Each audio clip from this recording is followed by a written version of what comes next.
갈라디아서 2장 1절에서 10절까지의 말씀이고요. 함께 같이 읽도록 하겠습니다.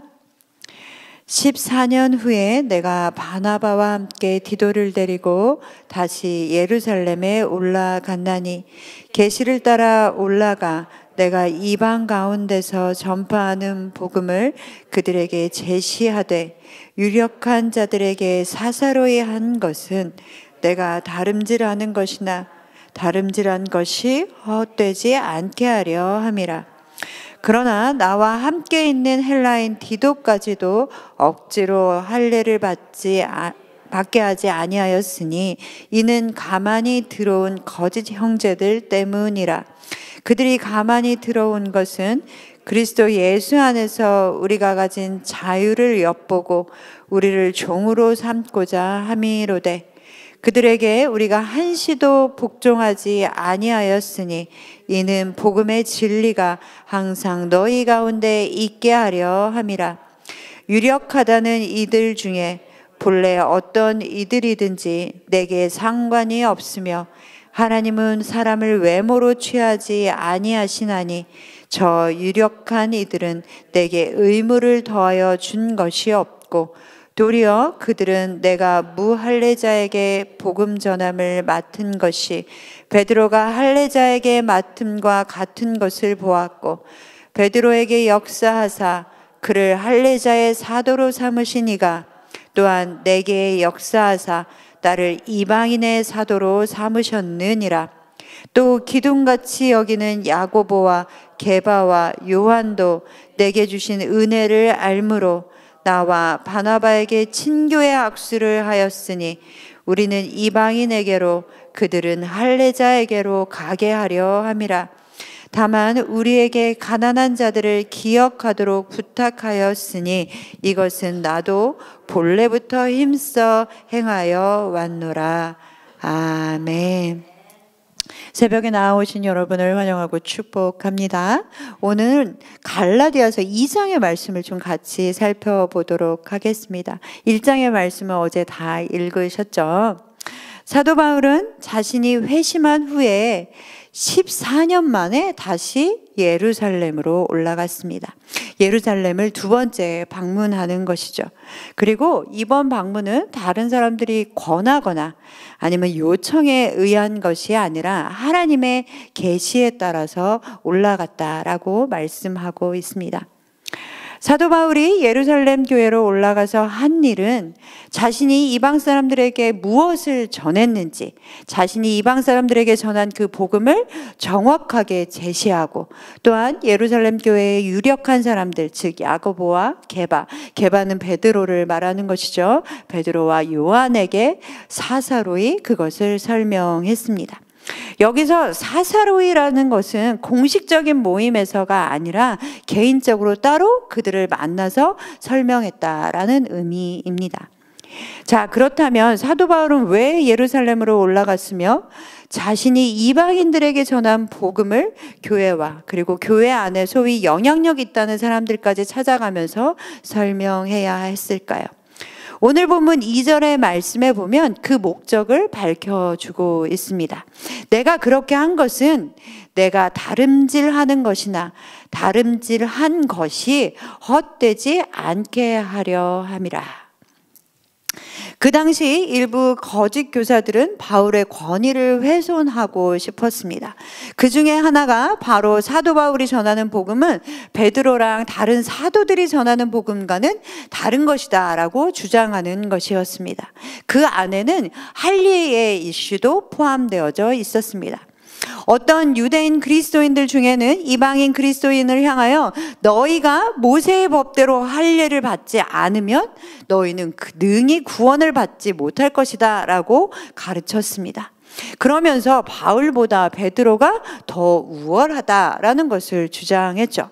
그러나 그들의 속내는 베드로를 높이는 것에 있지 아니하고 바울을 괴롭히기 위해서 베드로를 높이고자 했던 것입니다. 그런데 사도 바울이 예루살렘을 방문할 때 이때 같이 동행한 사람들이 있었습니다. 다름 아닌 바로 바나바와 디도였습니다. 바나바는 유대인이었고 디도는 헬라인이었습니다. 디도는 할례받지 않은 이방인 그리스도인이었죠. 디도는 사도 바울이 이방인들에게 복음을 전하면서 얻은 열매였습니다. 자, 앞에서 지금 예루살렘 교회의 분위기를 말씀드렸죠. 이런 상황에서 사도 바울이 바나바와 그리고 디도와 함께 예루살렘 교회에 등장했을 때 그때 그 분위기가 어떠했겠습니까? 사도 바울이 지금 한참 논란이 되고 있는 유대인 그리스도인들이 이의를 제기하고 있는 당사자 디도와 함께 등장했습니다. 그리고 그 옆에는 또 유대인 바나바가 함께 하고 있습니다. 여러분 같으면 굳이 디도와 함께 같이 예루살렘으로 올라가시겠습니까? 사도 바울이 의도적으로 예루살렘 사람들을 화나게 하고자 하고 그 사람들을 도발하기 위한 것은 아니었습니다.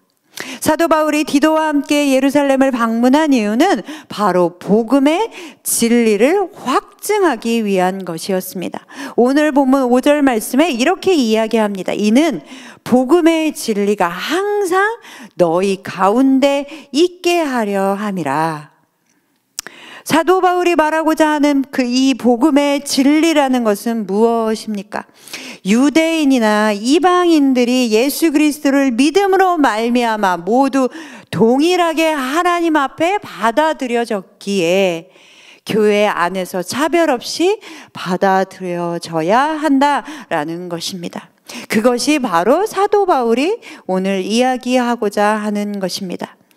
사도 바울은 복음에 있어서 중요한 것이 무엇인지 분명하게 알았습니다. 복음에 있어서 근본적으로 중요한 문제는 할례냐 비할례냐, 또는 이방인의 풍습이냐 유대인의 풍습이냐, 또는 그것을 따라야 하느냐 그것을 따르지 말아야 하느냐 하는 것이 아닙니다. 복음의 진리에서 근본적으로 중요한 것은 곧 그리스도의 죽음과 부활하심을 믿는 것이며 그것을 통해 보이시는 하나님의 은혜를 믿는 것입니다. 그리고 그것을 믿는 사람들은 구원이 예수 그리스도를 믿는 것에 전적으로 달려 있기에 이제는 율법으로부터 자유케 되어지는 것입니다. 디도는 할례받지 않은 이방인이었지만 몇몇 유대인 그리스도인들이 주장하는 것과는 달리 할례를 받지 않아서 구원받지 못한 사람이 아니라 회심한 그리스도인이었습니다. 그는 예수 그리스도를 믿는 믿음으로 인하여 하나님 앞에 받아들여졌습니다. 그것 말고 무엇이 더 필요하겠습니까? 예루살렘 교회의 사도들 야고보와 게바와 그리고 요한도 사도 바울이 이방인들에게 전하는 복음을 듣고 그 복음에 더 필요한 것이 없구나라는 것을 인정하고 사도 바울에게 주신 하나님의 은혜를 알고 친교에 악수를 하였다라고 오는 말씀이 이야기하고 있습니다. 그리고 더 나아가 각자의 부르심, 각자에게 주신 복음의 사명을 발견하고 인정하게 되었습니다. 오늘 본문 7절과 8절 그리고 9절에 그 말씀을 말씀하고 있습니다. 도리어 그들은 내가 무할례자에게 복음 전함을 맡은 것이 베드로가 할례자에게 맡음과 같은 것을 보았고 베드로에게 역사하사 그를 할례자의 사도로 삼으신 이가 또한 내게 역사하사 나를 이방인의 사도로 삼으셨느니라. 그리고 9절에는 우리는 이방인들에게로 그들은 할례자에게로 가게 하려 함이라 라고 말씀하고 있습니다. 사랑하는 성도 여러분, 다른 복음은 없습니다.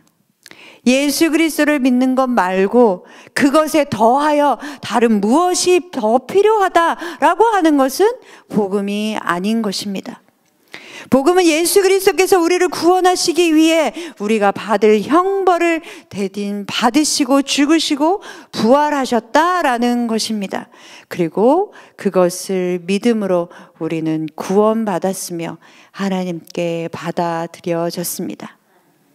그 외에 다른 것이 더 필요하다라고 말하는 것은 예수 그리스도의 대속의 죽음을 아무것도 아닌 무가치한 것으로 만드는 것입니다. 그것은 복음이 아닐 뿐만 아니라 그것을 주장하는 사람들은 사도 바울이 오늘 부르는 것처럼 거짓 형제들, 즉 겉모양은 그리스도인인 것 같지만 그리스도인이 아닌 것입니다. 요즘 이단으로 아주 세상이 시끄럽습니다. 그들은 복음을 이야기하는 듯 하지만, 그래서 많은 사람들이 혹하지만, 그들은 예수 그리스도의 죽으심과 부활하심을 믿음으로 구원받는다라는 것 외에 다른 것을 이야기합니다. 그러나 단언컨대 그것은 복음이 아닌 것입니다. 사랑하는 성도 여러분, 우리는 우리가 무엇을 믿고 있는지, 우리의 구원이 어떻게 이루어졌는지 분명하게 알고 그리고 말할 수 있어야 합니다. 우리 안에는 바른 복음이 무엇인지에 대한 것이 분명하게 있어야 합니다. 그저 종교적인 문화와 행위를 따르는 것은 그것은 복음이 아니라 신앙생활이 아니다라는 것을 분명하게 이야기할 수 있어야 합니다. 우리 안에 분명한 복음을 알고 그것을 날마다 선포하시며 전하시는 여러분 되시기를 소망합니다. 복음은 그 자체로 단순하고 분명합니다. 거짓과 사이비가 판치는 이 시기에 바울과 예루살렘 교회를 생각하시면서 우리 개인 안에 그리고 우리 교회 안에 바른 복음을 선포하며 하나님이 주시는 은혜를 누리시는 여러분 되시기를 소망합니다. 바른 복음이 우리 안에 분명하여질 때 진리가 아닌 것을 우리는 분별할 수 있는 영적인 힘이 생기게 되는 것입니다. 그리고 우리는 또한 진리 위에 든든하게 세워질 것입니다. 우리 선창교회가 복음의 진리를 지키며 그리고 이 진리 위에 든든하게 세워지는 교회가 되기를 소망합니다.